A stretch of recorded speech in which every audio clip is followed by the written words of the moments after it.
Welcome to the mixing room. I'm Daniel. I'm Trent. And today we've got the first episode of season 2 for you. Woo! Hip hip. Hooray. We are very excited to get this episode out to you guys and to start another incredible season of the mixing room. A little more excited than that hip hip hooray might have led you to believe. We are very, very excited. And we got...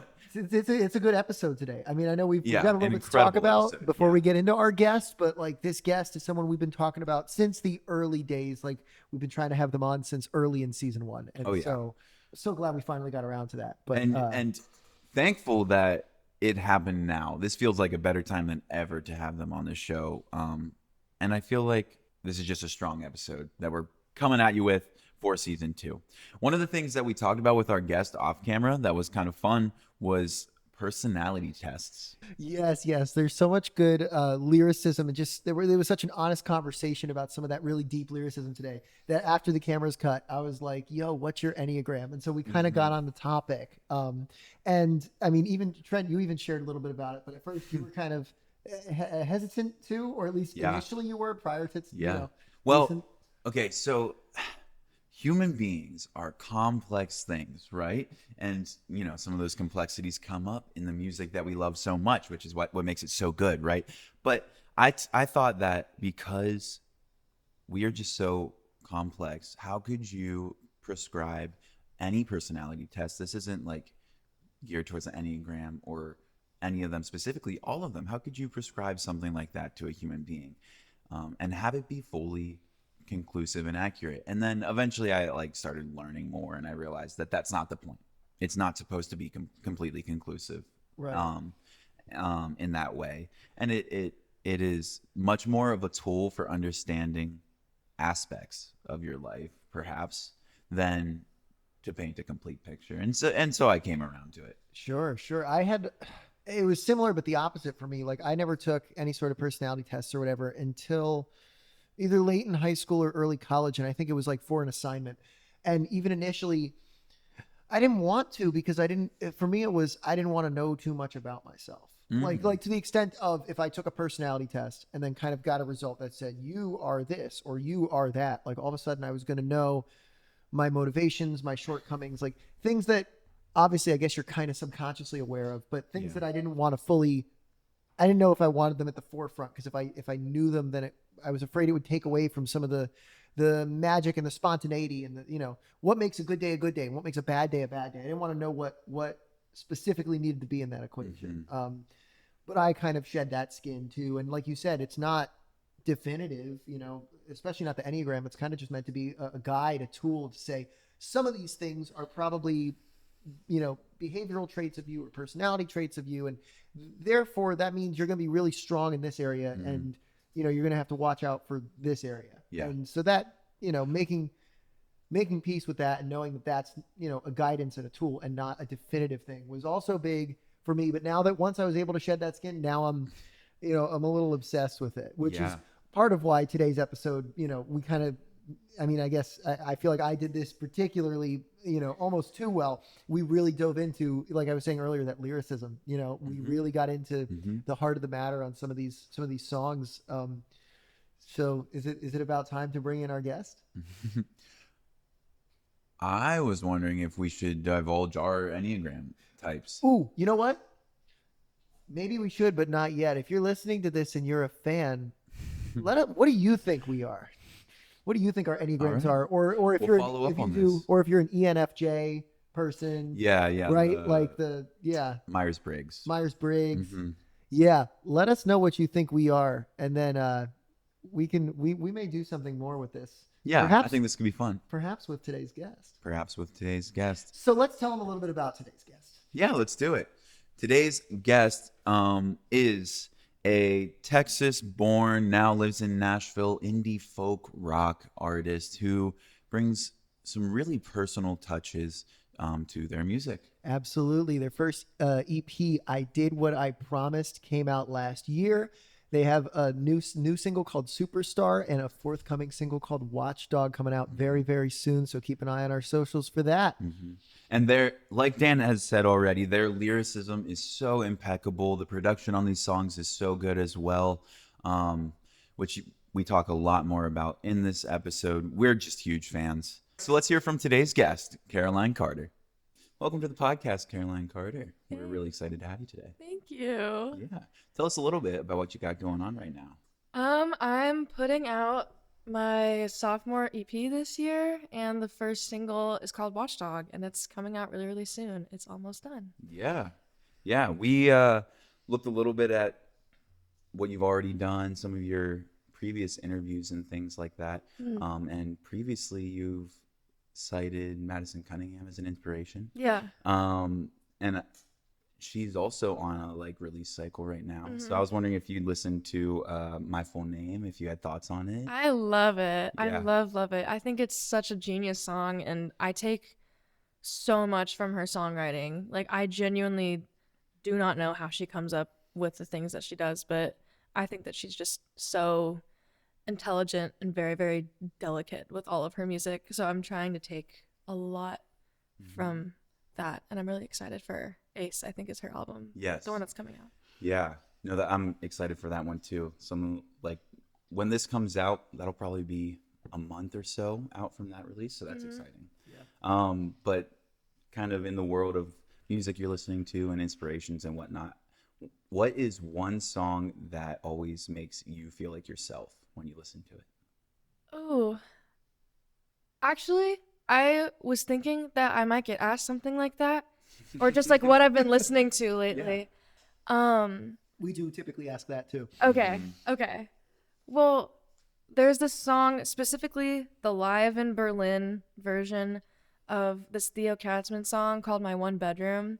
And I mean, I've loved Theo Katzman for a very long time, but that specific version of that song is like, I don't know what it is about it. I just think because you can hear the crowd, and he does all these random licks and runs, and the bass is going fucking nuts. But that's my go-to, if I want to feel good, or if I want to really sing in the car, before I cut vocals for any song, I put that on the way so I can have something to warm up to. But I've loved that song so deeply for so long, so I feel like it's got to be that one.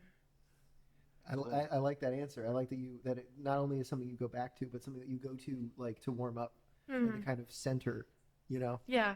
I don't quite have. I feel like I have a handful. I don't have one that would be but I need something like that. It's funny. For going into episode, even things like this. Yeah, You no. kind of need a centering thing. I bet you could Recently- find one if you look. I need to do some digging. Yeah, do some That's digging. almost exactly something I've been trying to figure out recently is I got to make a playlist for warming up, both vocally, but also emotionally and mentally, and getting in the zone for things, Totally. I have a playlist of songs that are like Caroline songs, songs like that that make me feel like myself. Would you ever share that with the outside world, or is that Yeah. something that's kind of... I know I would share that with the outside world. I have a public Spotify. Perhaps we'll get the link to Yeah, that. I'll send you that link. I'll send it over. I gotta filter through it first, make sure it's accurate still. But I'll send it to you. True. Well, obviously we're going to talk about your music too, but while we're still in the realm of music and the outside world, we have to talk about how we first got to know each other. Yes. Which was through Lightning 100. Yes, it was. I have actually, on the topic of songs like that, there's a record back here. When we were in, so Caro and I were both interns at Lightning 100 at the same time. Lightning 100 is a local FM station here in Nashville that plays up and coming music, but then also some big time stuff. I got this CD from Lightning because I wrote an article on Charlie Mars when No way. Times Have Changed came out. Times Have Changed, that's a Pretty Daniel song. Really? Yeah, if you listen to that, you would. I feel like you would. I probably catch listened the to it. melancholy side of me in that, so you'd be like, yeah, that tracks. Yeah. But sorry, I will, slightly because off I bet I topic. would recognize it from being in the office and be like, holy shit, it was this song. Yeah, it came out October. I think October, November of when that semester where we were interns. Dude. Yeah. All the music that played in the office around that time, when we were interning, is so nostalgic for me. Yeah. So nostalgic. Anytime I hear Doubt by Slow Pulp. I'm like, oh my God, I'm 20 years old and I intern at Lightning 100. Oh man. See, for me, this is probably almost too big or too mainstream. I should have been for all the kind of smaller artists and stuff that had music come out at that point. The like week that we started there, I swear, or like right around then, was when the Rolling Stones released Angry as a single, and it was like their first like drop in like 15, 20 years. And it was just like, wow, to be working at like a rock station when the Stones are putting out music, like that's possible in my lifetime. Yeah. Like, you know, So they're not dead yet. They're still At least kicking. most of them aren't. So it was like, this is so cool. So anytime I hear Angry, I kind of, I'm like back to August, September of 23. That was a very special time. I think Yeah. about Lightning a lot. Yeah. I felt like a very, very cool person when I got to intern there with you. Yeah. Have you met any of the like, I've talked to like a handful of the folks who've interned since. I don't know about anyone that's interned, but I know someone that works there now. Okay. But I know that they got to start like making playlists or there's something that the next round of interns got to do. I think you sent it in our group chat and you were like, we didn't get to do this. Oh, it was like weekly picks or like the intern picks instead of just DJ picks. Yeah. We just had to write articles for the DJs. Yeah, They get to which pick. was still so cool. Yeah. They're doing more with social media now too. I've But noticed we that. were kind of in that camp of like pushing for that. I think Yeah. it just took a minute to kind of get going. Totally. But Totally. yeah, shout out to Lightning 100 for introducing us to each other. Yeah. Shout out to Lightning 100 for having me work the day that the Japanese house was there. Dude, That was I feel like I'm pretty good at like keeping it cool if I ever see someone like whose music I listen to or like any level of like fame that somebody has. I feel like I'm normally really chill in that scenario, but I woke up that morning and I was like, I know what's happening and I'm really not okay and I'm really not okay. I got to the office 20 minutes early so I could sit in my car outside and like breathe. And then like I saw her van and I saw like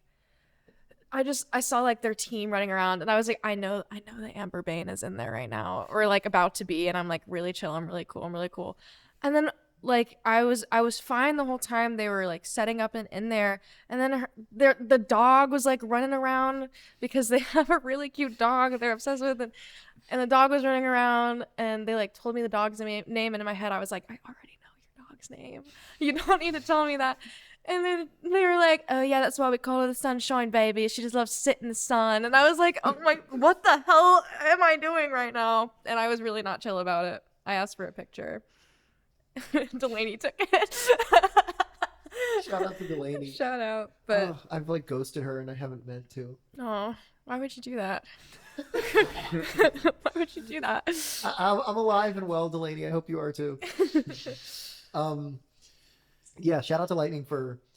I got to edit videos of Joy Alatakun's in studio, and I've like grown in my I was aware of Joy, and now I've like become at least a casual fan. Yeah. Like, saw her most recent tour. Oh, nice. Yeah, so that was here? cool. At the Ryman. Oh, wow. Oh, yes. Yeah, that's so sick. And then shout out to Lightning for I got to work Need to Breathe.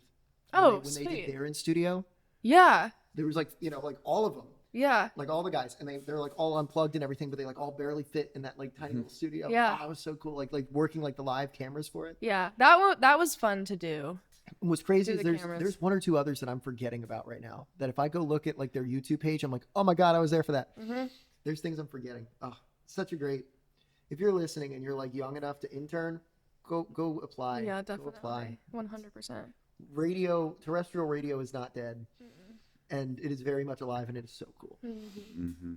But Yeah, we got to talk about your music a little bit. Okay. So you said that like it's Oh my god, it's talking about no, your shit ass music. Like, No, I'm just sitting over here thinking you guys have so many cool experiences at Lightning. I can't share in that.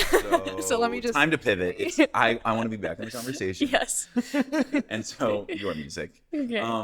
And I want to go back to I Did What I Promised, and one of the really cool things you did on there was like adding the voice memos, and you said kind of just I guess audio from other videos you had and stuff to really give it that personal. You were kind of going for a diary feel, is what I read. Yeah, 100%. Awesome. And I think that is one of the coolest things on there. Thanks. And one thing I was wondering is if fans can look for more Easter egg type things like that going forward. Honestly, less of it. I did that so intentionally with I Did What I Promised because I wanted my debut whatever to feel like a very, very personal look into my life, like you were reading my diary. And this next project is a little bit more of a concept than I Did What I Promised was, and it is it's just different in every way. I have like a little bit of personal stuff that Bridie left me that I put in a song. That's cool. But that's kind of the only, like, there's nothing super hidden in there. In the new stuff, at least. The personal touches on In there. I Did What I Promised was really, really special. How do you balance that, though, with making sure your music is, like, universal? That's a really good question. I don't know if that's ever something that I worry about when I put music out. I think that the goal is always to make something that I would want to listen to, no matter what it's about. And sometimes I find myself writing and I'm like, wow, this is a really, really niche situation that I've gotten myself into, or like that I've written about. But I don't really care. And I just want to write what I feel like should be written about, or feel like it's something that I would listen to. So I feel like trying to have a relatable feel to my music is never what's at the forefront of my mind. Sure. Yeah. Let's go into some of those tracks. Not that I don't want to spend too much time on I Did What I Promised, just because that was your freshman EP, and you've had things come out since then, and there's more on the way. But Yeah. I would be remiss not to look at some of these. And I am not picking necessarily the singles because I've listening through the whole thing. Some of the tracks that aren't really the singles or the more prominent ones are the ones that I think hit the hardest. Sure. Let's talk about Whatever Happened to You, because there's a lyric there. I'd suffocate the enemy, get them tangled in the sheets, but not the way I want you here in mine. That is so almost paternal, almost mafia. Like you're writing about a kind of love that you'd kill for. That's fucking vulnerable. Yeah. For a freshman EP. Yeah. That song it was really hard for me to write, obviously. And it was the oldest. It is the oldest on the project. And I wrote it about someone who I had just broken up with, and they had something really not so cool happen to them in the midst of that breakup, and then they told me about it. And I was like, wow, even though we're not together, my love for you is still so strong that even though we're not together and I don't think want me to be your girlfriend, I would still show up for you in that way. So that's what the song is about. It's a sad one for sure. Yeah. We should have put Kleenex on the table. And I promise we can get off it after this. Oh, that's fine. You write that, and like you said, that is so difficult to even accurately put into words, but I think you do it beautifully. Thank you. How do you then arrange that, have that produced? Like, how do you, because you achieved it, you did it right, but how do you make sure, because that's so hard to write and so hard to fully paint that picture, how did you go about painting that picture? There was definitely a lot of hesitance going into it, but Logan was the one that produced that project, obviously, and I told him going into it, like, hey, this is the song that, like, I really, really want to be super intentional and simple and just very careful and gentle with, because it meant so much to me. And I never play it live because it's just very hard to get through, and he knew that because he was also in my band at the time. So we had a lot of conversation about what direction we wanted to go for, and he nailed it. And he was very, very careful and great throughout the process, and it sounds exactly how I always wanted it to. And I remember, like, the day that we tracked pianos for it, I was just sobbing, crying, because it was like I was hearing my own song for the first time. So Yeah, I wouldn't change a thing about that song. I think it's very sweet. Yeah, me neither. Shout out Logan Freeble. Shout out Logan Freeble. Yeah. Logan's one of those people. There's a handful of other folks who are in and around kind of, this bigger bubble that we're all kind of a part of, creative types that aren't musicians, or at least that aren't necessarily the artist first, right? Yeah. There's a handful of creatives in Nashville that are working with, he's one of those people that works with all the people we end up working with. Yeah. Yeah. He's incredible. Dude, let's talk Trinity. Oh yeah. Let's talk Trinity for a second. We'll get back to you. I promise. Let's talk Trinity, because first of all, the phrase "I did what I promised" is like buried in the middle of that song, and that is the name of this EP. And I think that's great. Not, it's great when a project has a title track, but the fact that that line is kind of buried here, all of a sudden you're like, oh, this is the heart of it all. Yes. Yeah. Right. And if I digested the song correctly, you're looking at your past self who was so determined to see something through, and you're arriving at the present or at the other side of that, and all of your aspirations and goals and ambitions, and it's not compatible with your life anymore. And then you kind of have to look to the future and marry all of those things. How far off am I? Not very. It was definitely like, that song is written for past me, but also I wrote it from the perspective of like if I was speaking to somebody who I used to love, and how weird it is that like someone who I used to tell everything to like knows next to nothing about my life now, and how I'm like doing all of these things that I talked about when we were together, and they aren't there to see that through with me. Like, not in an I miss you way, but like, oh, that's so weird that at this version of my life you would have been here too, but you're not. And that disconnect, and how weird it is to grow up and follow your dreams, I guess, for lack of a better term. And to be determined to follow them through. Yeah. Like, even without that person, to still see it. That's such a great lens. And I mean, unrelated, there's like a little bit of like saxophone or something on that yes, song. yeah, I Noah really Levine love did that. sax on that I song. love that song. But yeah, what another heavy subject to write on, but like, again, delivered so well. Thank you. In your writing, in your vocal. Logan's production.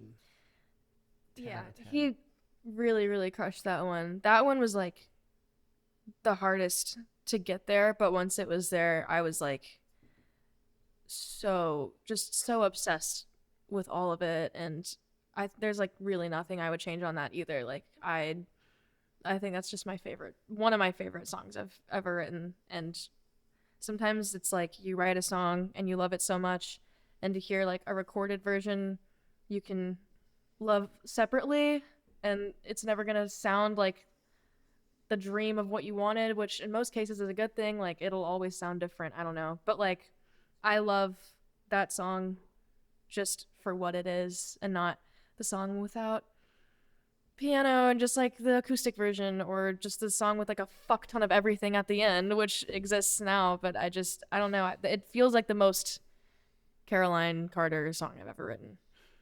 That's beautiful too, especially knowing from earlier what's like the song that makes you feel like yourself. Yeah. Knowing that Trinity is the most Caroline Carter song that you've written. Yeah. Wow. That's beautiful. Okay, I'm gonna hit you with one more, and then we can get into the lighter stuff and the more fun stuff and the upcoming stuff. Yeah. Teenager. Mm-hmm. Hey, you know what? Deep cut. How do you write a song like that and then continue to write and record and perform and tour? How do you come to terms with that thought and then still do everything? That's a really good question. Because clearly you are. Yeah. You haven't slowed down. You sure as hell haven't walked away. Yeah. I still write songs for people too fast, like 100%. But like in that, there's like visuals in that song about like basically just wanting to melt into the couch. Yeah. Like, be with the person you want to be with and just enjoy your life. Yeah. How do you get up off that couch and then write the songs too fast and then go into the studio, go out on the road? That was also ambition lie? a love song I wrote when the person I was writing about, we were not together. So it was not really a if we're leaving the couch or how do we get off the couch. It was like I wasn't there. It was just what I wanted at the time. Yeah, we were I was dating someone for a really long time, on and off. It really was 4 years. We were in and out of each other's lives. So that is who that song is about. But this was in the final, like, I think the home stretch of it is when I wrote Teenager. But you put yourself back out there. Yeah. You kept going. Yeah. And I think that's what she would have wanted for me, 100%. So it feels good knowing, like, I had to do that for myself, but also I know that she's probably proud of me somewhere. Yeah. So now looking forward, what are some of the biggest influences on your sound now? And maybe how have they changed as you're evolving as an artist? I would say they've definitely gotten heavier. I'm not making, like, hard, heavy rock, but yeah, no, I think I listen to a lot of, like, grunge inspired female fronted, like, indie rock right now. I listen to a lot of local music too. Like, I listen to a lot of Mercury. They're a really good Nashville band. I've been listening to a lot of Eliza McLamb's new stuff, because she's putting an album out. I really love her stuff. I was listening to a lot of her last album when I was writing some of these songs too. I'm trying to figure out what I was listening to the most when I wrote the project. I think, yeah, just, like, a lot of female fronted indie rock. I was like, holy shit, I want to do that. That's awesome. Yeah, totally. So now we're doing that. Yeah.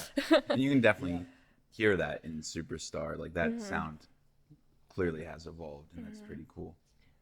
The first time I listened through Superstar, I was listening to it loudly in the car with the windows down, so I wasn't quite catching every word. And the first time I listened to it, listening to that chorus, what do you mean when you say you're just like me? Don't you know I'll never be where you are, washed up fucking superstar?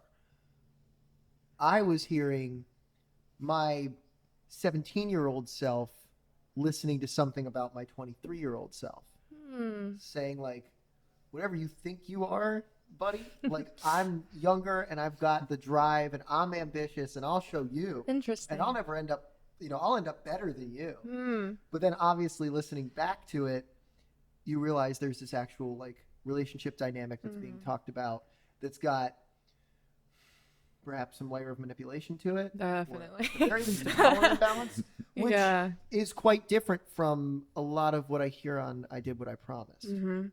Yeah. That's an evolution as a writer. Talk to me about that. I think the situation I wrote Superstar about, I had always wanted to write about, but I didn't know how for a really long time. I tried and failed to do so. And then it was actually for a Belmont songwriting class. The assignment was to write a song called Superstar, and that was the only rule. And then at first I started one and I hated it. And I was like, okay, I think this might be a really good time to at least try to write this song that I've been trying to write for the last 3 or 4 years and didn't really know how. And then I ended up really, really loving it. And I was like, oh, wow, all I needed was a songwriting assignment. And now I have the song I've been trying to write for the last 4 years of my life. What? It was cool. You are not the first person to come on this show and for me to be like, where'd that song come from? And then to say, like, oh, it was this songwriting class where the prompt was da-da-da-da-da. Yeah. Well, I wrote Whatever Happened to You for a Belmont songwriting class, too. They got a lot of ones out of me and reruns. Maybe you should, like, sign up for one more. Maybe just, like, keep that going. I might get the next heater. Yeah. Clearly, you're throwing good ones. No, yeah, we're really excited for all that you have coming up, and I'm sure you've got heaters on your own. Which brings us to the forthcoming, out very soon, Watchdog. Yes. Yeah, and in that one, what's really cool is we hear, we've had a little sneak peek of that one, and we hear more of that evolution of your sound a little bit. And that's really cool. So what do you want to tell the people about this upcoming release? Real soon. Yeah, really soon. I have just been so excited for this song to come out since the day that I wrote it. I knew I wanted to record it and make it sound as big and busy and insane as it does now. And I'm not gonna lie, I'm a little nervous because it's just, I did what I promised is so sweet and fun and bubbly, and that's what I wanted for that project, and that's just so not the direction of this next EP. So I'm wondering how that will translate to the people who really lean more into my like singer-songwritery stuff, and if they'll still take as much from it. Yeah. But I'm still really, really, really excited for it. It's like, I feel like this is the music that I've always wanted to make, and now I'm making it, and I hope that it's appreciated as much as the other stuff. Yeah. Well, one thing I feel like I've been hearing a couple times throughout this conversation is like, you do focus on that authenticity. And if this next EP is the music you've always wanted to be making, then I think that still stays true to that. Yeah. And stays true to you.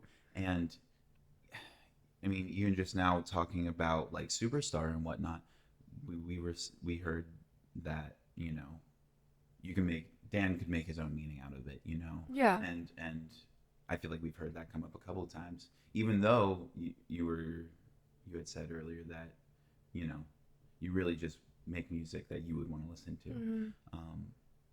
It still has a way of landing, I would say. Yeah, and when you're making music that you want to listen to and that you want to hear and that feels right here, people catch on to that. Yes. And you can usually, even if there's somebody who doesn't necessarily jive with that exact genre or that exact lyricism, usually they can tell when it's performative versus when it's real. Yeah. And when it's real, they'll usually go along with you, you know, on that.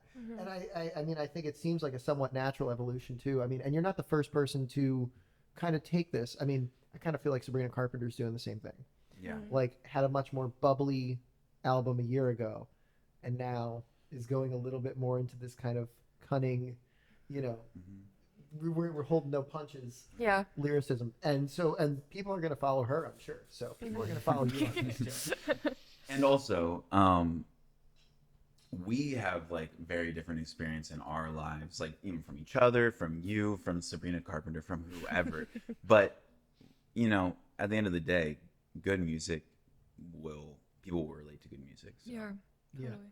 And people have related to your music so much that we have fan questions. Oh, Yeah. Look at that segue. Nice one, Dan. Sometimes we nail them. Yeah. Sometimes we do. I don't know which ones are which. So do you want to draw first? Let's do it. Let's see our first fan question. And they are anonymous. I was going to ask. Wow. if you really want to know who sent these in so you can like go beat them up later or Sure. something. That's we'll let actually you know. exactly what I was thinking. Yeah, Yeah. it's violence. Yeah.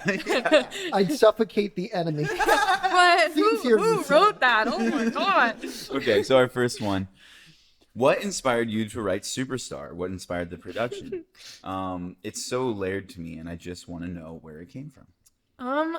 I wrote Superstar about a relationship I was in when I was 17, and this person was just way too old for me, and I found myself hanging out with older people, and there was a moment on somebody's lawn where I was drunk and a teenager, and I looked around and I was like, I don't think I like that I am the youngest person here right now.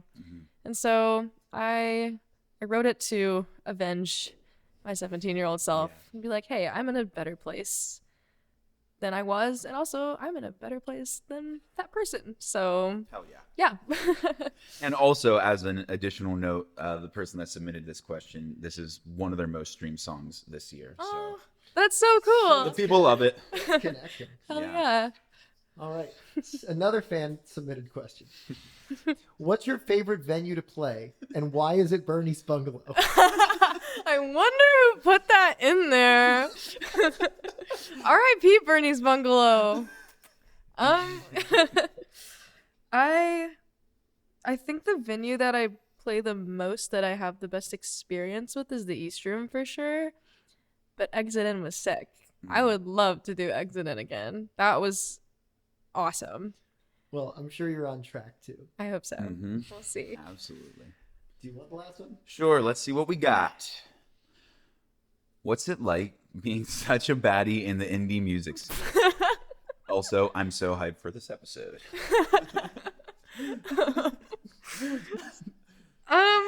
What is it like? Why don't you answer that, Dan?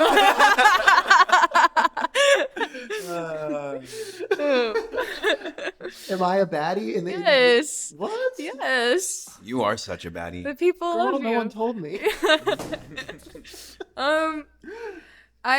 I love the community I have in this industry. I think Nashville has some of the sweetest, kindest, most genuine people that there are. And I love to make music with them, and I love to talk about music with them, like you guys. Shucks. Aw, shucks, who, me? We love talking about music with you, and with everybody else who's been on the show. Right. Yeah. But sadly, as our time draws to a close, before we let you get out of here, tell us. You said there's another EP. Tell us loud and clear what we can expect from you. It's really different. It's kind of glitchy. It's very indie rock. Man, it's about my fear of not being in control 100% of the time, which largely includes not being in control of my love life. I wrote all of these songs when I was like, my biggest fear was to fall in love again and experience something as large as that, which is so funny because I don't feel that way anymore. But I'm just super, super proud of all of the songs on this project. There's 5 of them, and I'm not gonna say what it's called yet, but Yeah. I'm really, really excited for it. Well, we are just as excited as you, Absolutely. maybe more so, especially after this conversation. Yeah. Yeah. I need. I'll show you one of them. I need merch. Yeah. I need to get some merch. But We're big fans. We really enjoyed some of the sneak peeks we've gotten so far. Yay. So whenever these projects, Watchdog and the following project do come out, make sure you guys catch those. Where can people find you? You can find me anywhere on Instagram at Carol Carter Music, on Spotify, Apple Music, whatever, streaming under Caroline Carter. All right. and we will be sure to look for you, and we will be sure to post not only those socials pages, but also any forthcoming releases Thank you. as they come to light. So, Yay. Caroline, thank you so much for being here. Thanks for having me. Our pleasure.